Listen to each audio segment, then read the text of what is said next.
اعوذ بالله من الشیطان الرجیم. بسم الله الرحمن الرحیم. اما بعد، السلام علیکم و رحمت الله و برکاته. از انس ابن مالک رضی الله عنه روایت است که پیامبر صلی الله علیه و سلم فرمودند: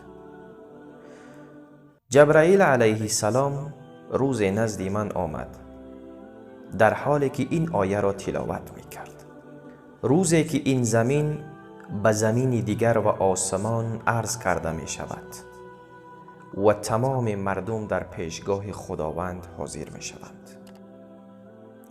پیامبر صلی الله علیه و سلم فرمودند: برادر جبرائیل، روز قیامت بندگان چی خواهند داشت؟ جبرائیل علیه السلام گفت: یا رسول الله، آن روز مردم در یک میدان صاف خواهند بود که هیچ وقت هیچ کسی بر آن بدی نکرده است. جهنم به خشم می آید، فرشتگان به عرش می چسبند، در حال یکی می گوید: خدایا، من بدون نجات خودم در مورد چیزی نمی گویم.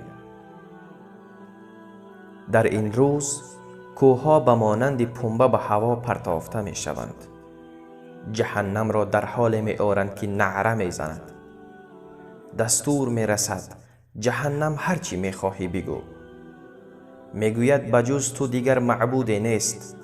قسم به عزت و عظمتی تو، امروز کسی نمی تواند از من گذرد مگر کسی که اجازه داشته باشد.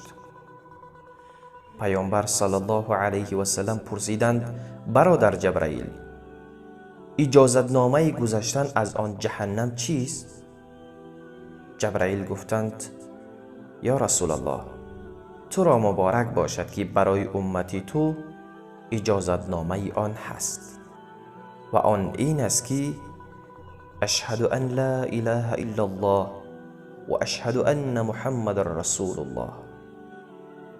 پس این کلمات را زیاد تسبیح گویید. آن حضرت صلی الله علیه و سلم فرمودند: الحمدلله که خداوند این کلمه را به امت من عطا کردند. السلام علیکم و رحمت الله و برکاته.